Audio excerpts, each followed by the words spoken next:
এই আয়াত সম্পর্কে জিজ্ঞাসা করিল, ইন্নাস সালাতা তানহা আনিল ফাহশাই ওয়াল মুনকার, অর্থাৎ নিশ্চয় নামাজ যাবতীয় ফাহেশা ও অন্যায় কাজ হইতে, দুর্নীতি কাজ হইতে ফেরাইয়া রাখে। প্রশ্ন করলে তো অনেকে দেখি নামাজও পড়তেছে, সব অন্যায় বর্ধিত কাজ, বেহায়ার কাজ করে দিচ্ছে। হুজুর সাল্লাল্লাহু আলাইহি ওয়াসাল্লাম ইরশাদ করিলেন, যে ব্যক্তির নামাজ এরূপ না হয় এবং তাহাকে ফাহেশা ও অন্যায় কাজ হইতে ফেরাইয়া রাখে না, নামাজ তাকে গোনাহ থেকে ফেরাই দিতে, উহা নামাজই নয়। বোঝা গেল তার নামাজ এখনো নামাজ আসছে, হয়তো তার চলাফেরা ভুল,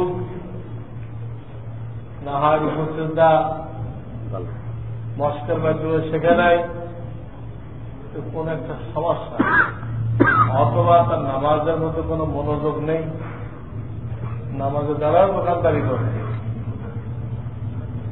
অফিস চালায়। তিন ধরনের সমস্যা হইতে পারে, কেরাত ভুল, মাসলা মাসাইল ভুল, আর মনোযোগ নেই। এর কোন একটা ভুল হলে সেই নামাজ তো রূহবিহীন, নামাজের স্ট্রাকচার আছে, অথচ তো ত্রাণ নেই। এটা আপনাকে ফেরাই বলতে হবে, ত্রাণ যার নেই, মৃত্যু জিনিস, আপনাকে অন্যায় থেকে কিভাবে ফেরাবে? এই জন্য নামাজকে নামাজের মতো বানাইতে হবে। রাতটাও ঠিক করতে পুরা করার নাই পারলে 5টা সূরা ঠিক করে, 5টা সূরা ফরজ ওয়াজিব সুন্নাত এদের প্রশ্ন শেখেন। আর নামাজের মনোযোগটা শিখতে হবে। নামাজ দাঁড়ানোর সাথে সাথে 5-7 মিনিট টাইম লাগুক, এই টাইমটা আল্লাহকে দিয়ে দেওয়া হয়। ওখানে আপনার আমার আর কোনো হক নেই। আমরা কি করি, নামাজের নিয়ত বাইন্ধে আবার ওই সাথে লয়ে যাই, আল্লাহর সাথে বেঈমানি করি। তাহলে আপনারা দিচ্ছিলেন আপনার 6 মিনিট, 5 মিনিট আগে দিয়ে গেল, তখন বেঈমানি হলো আল্লাহর সাথে। এর জন্য আমি বলতেছিলাম, গুনাহ তো মাফ হওয়ার আমিন সাথে সাথে বলতে হবে। কিন্তু যে নাকি মন হাজির রাখে না, তো বলতে পারবে? তাহলে কোন রাখাতে আমিন বলবে, বললে দেরি করে করছে, দল লিন আমিন সাথে সাথে বলবে, দেরি করে করছে, হয় বলেই না, আর না হয়তো দেরি করবে। আর বেশি মুস্তাকিন হয় না, এক রাখাতে বলতে আর এক রাখাতে বলতে পারে, বড় বড় মুস্তাকিন। এই নামাজকে গুনাহ থেকে বাঁচাই না। এই জন্য সূরা কেরাত ঠিক করতে হবে, নফল ঠিক করতে হবে, আর কিভাবে মনোযোগ দিতে হয়, এটা যার সাথে ইসলাহী সম্পর্ক আছে তার থেকে শিখতে পারবে। আমি একটা পেটেন্ট ওষুধ বলে দিলাম, তাতে আপনাদের মনোযোগ হবে না। পেটেন্ট ওষুধের দ্বারা কি হবে? মনোযোগ হবে না। আপনার কারোর সাথে ইসলাহী সম্পর্ক থাকতে হবে, আত্মশুদ্ধির সম্পর্ক থাকতে হবে, তার কাছে চিকিৎসা নিতে হবে। দিলটা নামাজে কিভাবে ধরে রাখা যায়, ওনারা যার জন্য যে পদ্ধতি বলেন সে ওটা অ্যাপ্লাই করবে, ওটা জারি করবে, ইনশাআল্লাহ নামাজের মধ্যে মনোযোগ হয়ে যাবে।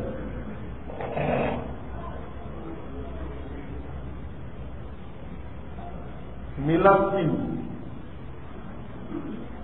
মিলাদের শাব্দিক অর্থ হল জন্মগ্রহণ।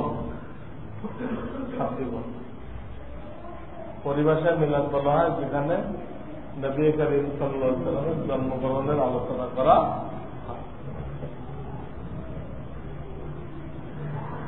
তো শুধু এটাকে টার্গেট বানানো ওটা শরীয়ত স্বীকৃত না। সাহাবাগেরা কখনো শুধু জন্ম বৃত্তান্ত আলোচনা করার জন্য কি হয়নি, একসাথে হ্যাঁ জমা হইবেন রসুলের নবুয়তের জিন্দেগি আলোচনা করার জন্য, কি রেখে গেছেন নবুয়তের জিন্দেগিতে আমাদের জন্য, ওটার জন্য জমা হইবে। তার মধ্যে ভাগ দিয়ে ওই আলোচনাও কোনো হুজুরে করলো জন্মের সময় কি কি অলৌকিক ঘটনা প্রকাশ পাইছিল, নিষেধ না। মূল টার্গেট কি থাকতে হবে, নবুয়তের যে 23 বছর যেখানে উম্মতের জন্য করণীয় আছে, ওই আলোচনাটার মূল টার্গেট আপনার মিলাতে। আর তার ফাঁকে ওটাও আসতে পারে, সেই মেলাদ কি যায় কোনো অসুবিধা। আর এখন যে মেলাদ হয়েছে দুনিয়াতে, নবুয়তের 23 বছরের কোন আলোচনা আছে? হঠাৎ দেওয়া গেছে। আবার দুরূদ পড়তে যে টোটাল গলত, কি সব এর মধ্যে শহীদ তো কোনো কিছু নেই, যা আছে সব ভুল। সুবহ গলত, শাম গলত, সুবহ গলত, শাম গলত, কি সব।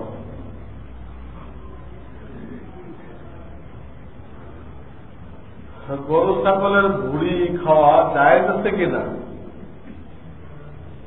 নতুন সমস্যা দেখা দিল নাকি? আপনার এই কোরবানিতে ভুড়ি খান নাই, তার আগে জিজ্ঞেস করতেন, খেয়াল জিজ্ঞেস করলেন।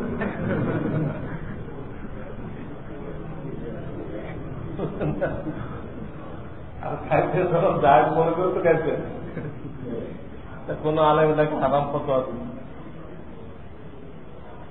যারা মনে করে খাইছেন ওটাই ঠিক আছে, কি আছে এগুলো নতুন নতুন যে আলগা হাদিস ছাড়া কারা ধরেছে না, আলগা হাদিসটা এই টাইপের কত আছে।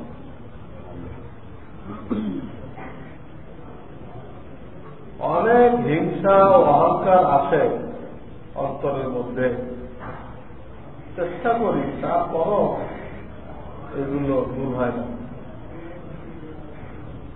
একা নিজের চিকিৎসা করা যায়, এগুলো মারাত্মক রুহানি রোগ, মারাত্মক, ছোট মোটো না, ক্যান্সার থেকেও মারাত্মক।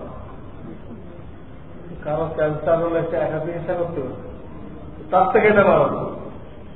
কারণ যে একা চেষ্টা করলেন কি ভাই দেওয়া, যতক্ষণ আল্লাহওয়ালা সৌগতে দেয় তার কাছে এই রোগগুলো পেশ করতে হবে, তার সহজে দূর হয়ে যাবে। এত বড় দিতেন কেন?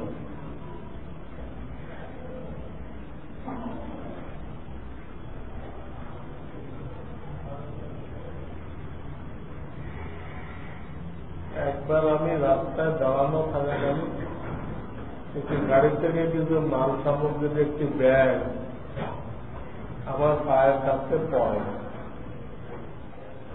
আমি ওটা দেওয়ার জন্য গাড়ির পিছিয়ে দৌড়াতে থাকি, কিন্তু তা চলে যায়। ওই ব্যাগটি আমার কাছে রাখি, ব্যাগের ভিতরে এমন কোন জিনিস পাইনি যাতে তার সাথে দেখা বা কথা বলা যায়। এখন আপনি আমি এটা কি করব? এটা আপনি এলান দিতে পারেন, এলান লিখে জায়গায় জায়গায় লাগাই দিলেন, বা ট্রেনের গায়ে লাগাই দিলেন, দিয়ে কিছুদিন অপেক্ষা করবেন। যদি মালিক আসে তাকে ফিরাই দিবেন, যদি মালিক না আসে তাহলে দেখতে হবে আপনি ধনী না গরিব। আপনি যদি গরিব হন আপনি কাজে লাগাবেন, আসলো না, 1 বছরের মধ্যে আসলো না, আপনি গরিব, আপনি কাজে লাগাবেন। আর আপনি ধনী হইলে নিজের কাজে না লাগায় কোনো গরিবকে দিন, বুঝলেন? এলো কিন্তু এখানে কথা আছে, মালিক না আসাতে আপনি খরচ করে ফেললেন, গরিব আপনি তাদের জন্য দিয়ে দিলেন। এখন তোর মালিক আসবে এবং সেটা আলামত করল, দেখা যায় যেন তারই এটা একটা। তখন আপনি বলেন ভাই আপনার পক্ষ থেকে দান করে দিন। যদি সে মানে দান হয়ে গেছে সব তো আমি পাবো, আলহামদুলিল্লাহ ভাই আমি দান করতে পারছি না, আমার লাগবে ওটা, আপনাকে আবার কি করতে হবে? ফেরত দিতে হবে।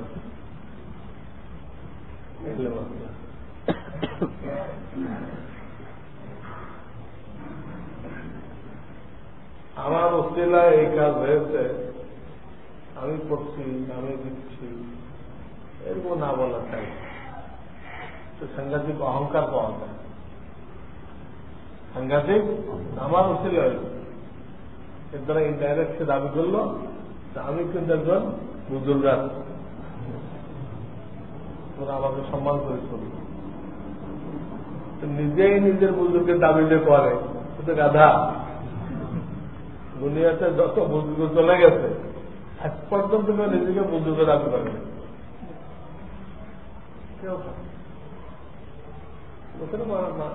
মনে করছে, সে মনে করে। মহিলাদের কাপড় চোপড় লোন নিতে দেওয়া দিতে কিনা না দেওয়া উচিত। মহিলাদের কাপড় বেগানা পুরুষের হাতে দেওয়াটা শরীয়তে খুবই অপছন্দ করছে। এর দ্বারা তার বডিটা আন্দাজ করা যায়। বডি কি করা যায়? আন্দাজ করা যায়।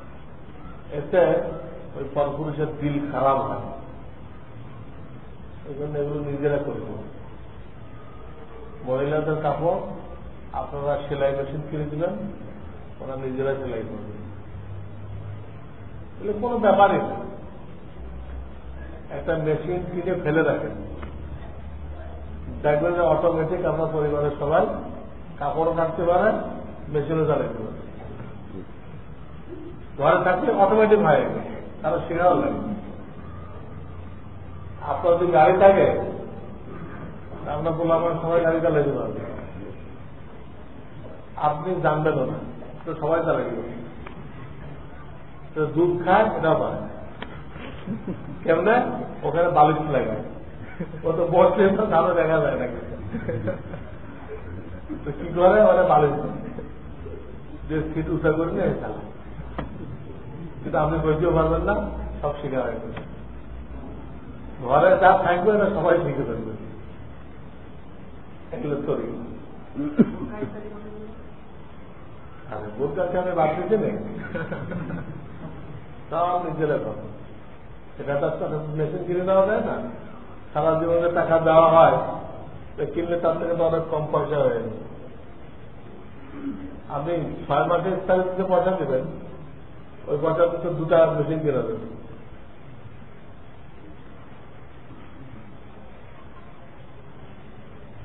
ভোটের বস্তা জানতে দেখবে, সেটা বয়ান হয় নাই, আমার দেওয়ার কি দরকার?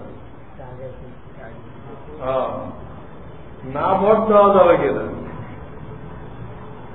না ভোট দেওয়ার ক্ষতি আছে। সেটা হলে এই, আমি তো বললাম যে বেশি খারাপ থেকে বাঁচতে হবে। ইসলামের জন্য তাকে কল্যাণকর মনে করেন, কম ক্ষতিকর মনে করেন, তাকে তো পাস করানোর চেষ্টা করতে হবে, ঠিক না? যারা নাকি মুসাল্লি, এটা সবাই যায় নাতে দিল,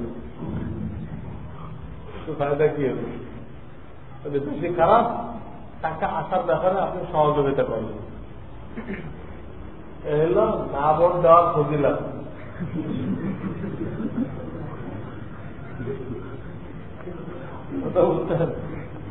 বেশি খারাপ যে বেশি খারাপকে ক্ষমতা আনার জন্য আপনি সাহায্য করলেন, আল্লাহ জানে কোন নিয়ে রাখছেন।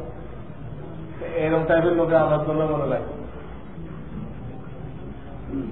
এর মধ্যে কোন ইলেকশন ইঞ্জিনিয়ারিং আছে, না ভোট আসতেছে, এর মধ্যেও কোন ইলেকশন ইঞ্জিনিয়ারিং আমি তো এটা বুঝছি। আপনারও একটা কথা কেমন আছে, বেশি খারাপ লোকেরা আছে।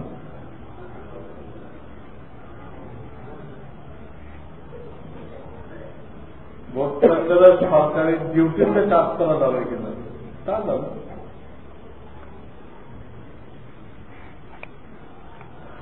অনেক মসজিদে মাদ্রাসার ছাত্ররা দ্বিতীয় তলায় জামাতের সাথে নামাজ পড়ে, কিন্তু নিচতলায় অনেক কাতার বাকি আছে। নিচে খালি রেখে দোতলায় পড়লে নামাজ মাকরুহ হয়। এর উদাহরণ এরকম, আপনি কয়েক কাতার খালি রেখে, সামনে কয়েক কাতার আছে, কয়েক কাতার খালি রেখে তারপর আপনার আমার কাতার করছেন, পয়লা 3 কাতার আছে, পরে 3 কাতার বাদ দিচ্ছেন, আমার ওখানটা কি করছেন, কাতার পালাইছে, চলবে এটা? এটা যেন সমস্যা। নিচতলায় খালি রেখে, হ্যাঁ, দোতলায় লোক দাঁড়ানো, একই সমস্যা। নিচের কাতার খালি হয়ে গেছে।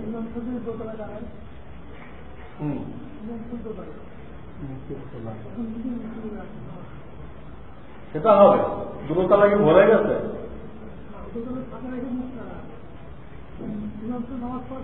ইমাম সাহেবের জন্য দোতলায় তখন দাঁড়ানো সহি হবে যে এই মসজিদ সাধারণত দুতলা কি হয়েছে, ভরে যায়।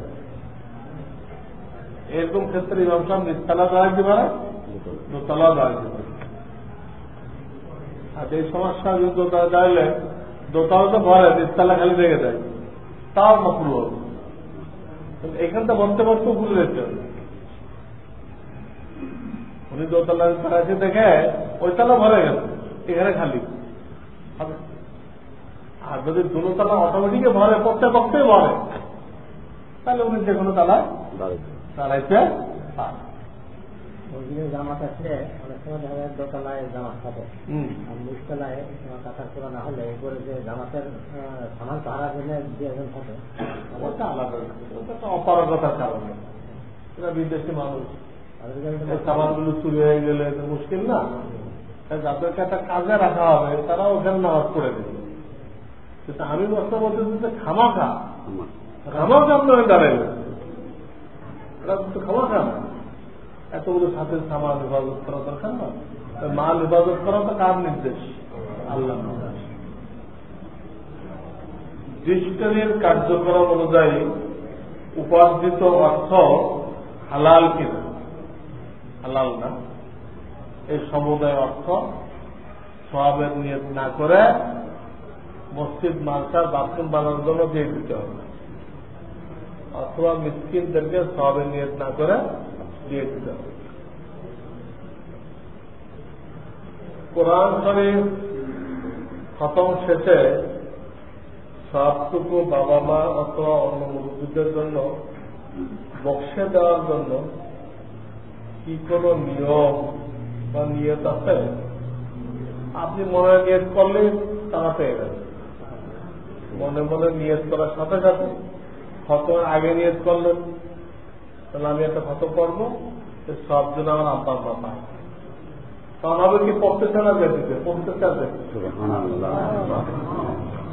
আর একটা খতম কমপ্লিট করে দোয়া করলেন, আমি একটা খতম করছি, এর সব জন্য আমার আব্বা আম্মা পায়, একবারে টোটালটা তাদের আমল নামে দেওয়া হবে। এর জন্য মৌলবী রাখতে হবে, 3 কেজি জিলাপি আনতে হবে, গোলাপ জল আনতে হবে, সব দরকার। সুবহানাল্লাহ, সুবহানাল্লাহ, আল্লাহুম্মা সাল্লি আলা মুহাম্মাদিন নবী।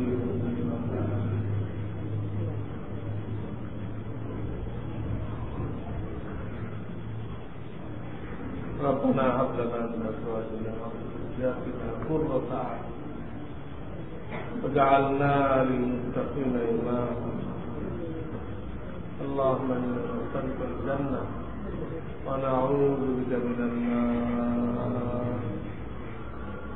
اللهم انا نسألك رضاك وجنتك ونعوذ بك من غضبك ومن النار. اللهم إنا نسألك الصحة والعفة والأمانة وحسن الخلق والرضا بالقدر. سبحان ربك رب العزة عما يصفون وسلام على المرسلين الحمد لله رب العالمين.